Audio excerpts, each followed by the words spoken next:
War never changes, and one of the things that never changes about it is that eventually someone is going to be taken prisoner. While popular media is filled with heroic tropes of men fighting until their last dying breath, the reality is that surrender of one force to another happens frequently in combat. What if you end up becoming a POW though? How can you ensure your survival as a prisoner of war? Surrender in combat is something that's very much frowned upon, and yet sometimes surrender is the only logical option. You may think you're striking a heroic pose defying the march of an enemy armored column all by yourself with your rifle, but unless you've got some anti-armor backup, you're just going to end up a fine red mist when the enemy tanks open up on you. This is the thin line that professional soldiers must tread every day that they're in a combat zone. When is it okay to surrender, and when should you continue the fight? It may sound heroic to die fighting, but corpses make for pretty lousy heroes, and in fact, sometimes getting yourself killed for a very stupid one last stand can be a pretty pointless waste of your life. Even worse, it can be a significant waste of resources for your country, who has invested hundreds of thousands of dollars in training, feeding, and equipping you for war.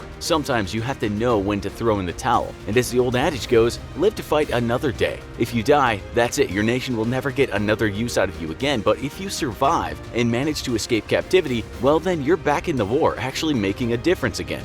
But sometimes not surrendering can be the right call. Even when supported by overwhelming firepower against an inferior foe, human beings tend to not like getting shot at, and a stiff, determined resistance in the face of overwhelming odds has turned the course of many battles. In May of 1918, the war in Europe was taking a decisively bad turn for the Allies. Russia had collapsed under the weight of the Communist Revolution and struck terms with Germany, allowing a great deal of German forces to be moved from the Eastern to the Western Front. This put huge pressure on British and French armies, whom after 3 years of trench warfare were at a breaking point. Morale had plummeted and the threat of mass desertions loomed. The Germans were all too aware of this and thus prepared for a huge aggressive push against the Allies, using their recently freed up Eastern forces as shock troops. The only hope for the Allies was America's recent entry into the war. It had taken 6 months to train and ship American forces to Europe, and they were still not at full strength when the Germans began their advance. To make matters worse, American troops had not seen combat against a well-disciplined and equipped foe since the War of 1812, and many doubted the reliability of American troops, none more so than the Germans. Late in May, the Germans smashed into British and French lines, breaking through the French lines in several places. The German army poured through this gap and was well on its way to Paris, where it had previously been stopped by a miracle of French logistics in 1914. This time, though, the French were exhausted, and there would be no miracle coming. The only thing standing between Paris and France's defeat was a few understrength brigades of American Marines. The Americans quickly moved to block the German advance on Paris, hastily digging shallow foxholes for themselves when suddenly French forces in full retreat steamed past their position. One French general passed through the Marines and called out to Marine Captain Lloyd Williams to join them in their retreat. Captain Williams responded with, "Retreat? Hell,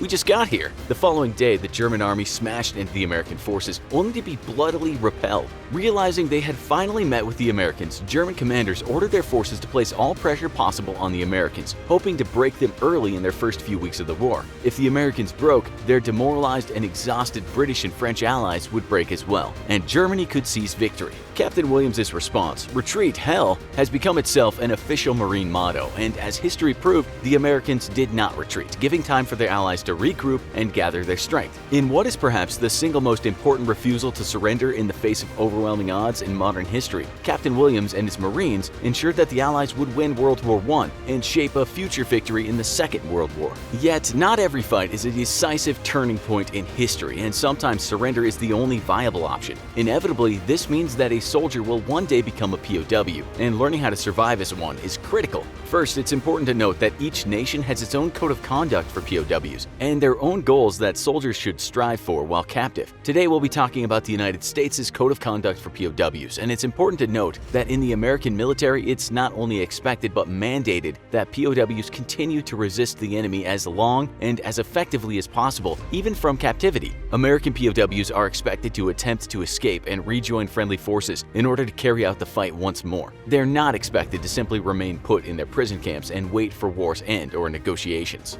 That having been said, the American Code of Conduct for POWs is meant to instill discipline and a sense of purpose in captured soldiers. Maintaining one's morale and discipline is not only important for survival, but important for resisting an enemy's attempts to gather intelligence, which could be used used to set back American military forces. Thus, the Code of Conduct aims to raise a POW's morale and give them a sense of duty and purpose. Article 1 of the COC states, "I'm an American fighting in the forces which guard my country and our way of life. I am prepared to give my life in their defense." This article is self-explanatory, and a soldier should expect that he may be asked to give up his life for his nation even in captivity. For an American soldier, the fight is not finished just because you're captured. Article 2 of the COC states, "I will never surrender of my own free will. If in command, I will never surrender the members of my command while they still have the means to resist." This article may sound antithetical to our previous point about choosing when to surrender and when not to, but the important part lies in the last few words of the article, "still have the means to resist." That means that an American soldier is not to surrender as long as they have the means to resist. Remember our earlier scenario of facing down a column of tanks with just your trusty rifle? That is not the appropriate means of resistance, and surrender would be considered honorable. No military commander enjoys wasting lives needlessly.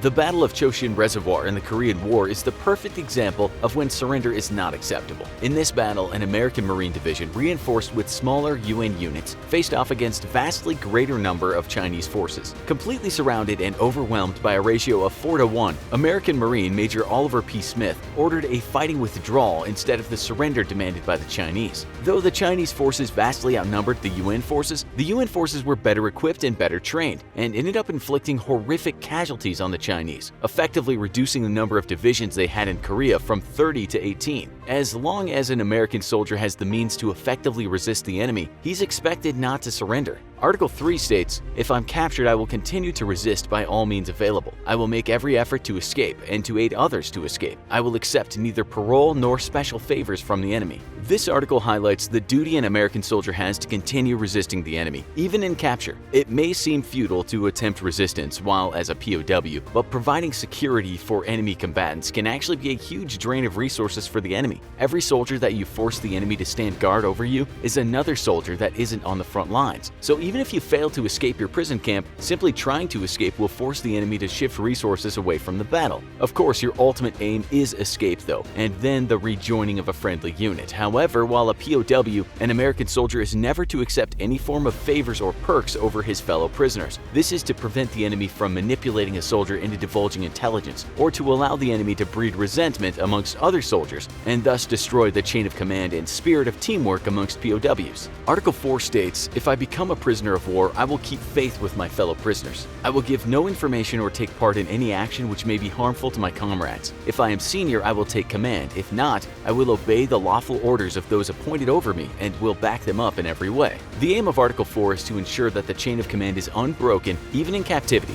Just because you're a POW, it doesn't mean you're no longer a soldier, and having a strong chain of command can make the act of resistance much more effective. You're also never to violate the trust of your fellow prisoners, whether they be American or from another allied nation, and are expected to work together in your resistance of the enemy. Article 5 states, "When questioned, should I become a prisoner of war, I am required to give name, rank, service number, and date of birth. I will evade answering further questions to the utmost of my ability. I will make no oral or written statements disloyal to my country and its allies or harmful to their cause. In order to prevent an enemy from exploiting an American POW for their benefit or to gain important intelligence, POWs are expected to never cooperate with the enemy and to divulge only information useful for administrative purposes. Cooperating with the enemy in the production of propaganda is the single most dishonorable act a POW can do, as this lowers morale back home and might give an enemy domestic or international credibility for their cause, which strengthens their resolve to fight. Famously, some American POWs were exploited for propaganda purposes during the Korean and Vietnam War, though most of those who took part took the opportunity to relay secret messages back to friendly forces through the use of Morse code. One prisoner in Vietnam blinked out the word torture in his false statement, bringing international condemnation against North Vietnam and the Soviet Union, who supported the nation.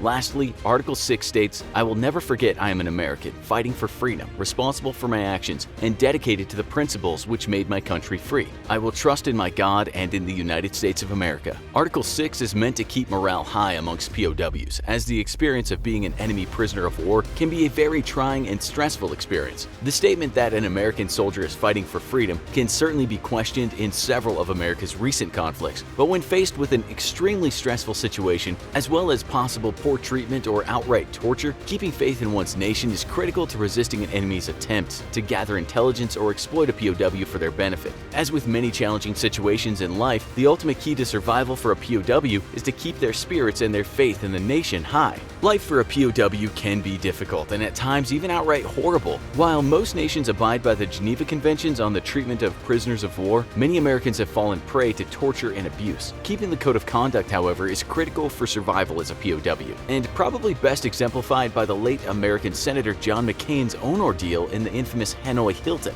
There, McCain faced torture for months on end, and yet, when offered an early release because of his father's political status, McCain refused, knowing that such release would be used as a propaganda tool by the North Vietnamese. Instead, he chose to suffer alongside his fellow inmates until they were released together. McCain not only exemplified the American code of conduct for prisoners of war, but the most heroic qualities of a soldier. Think you could survive as a prisoner of war? How would you try to resist? Tell us in the comments. Now go watch our other video, What is Not Allowed in War? And as always, if you enjoyed this video, don't forget to like, share, and subscribe for more great content.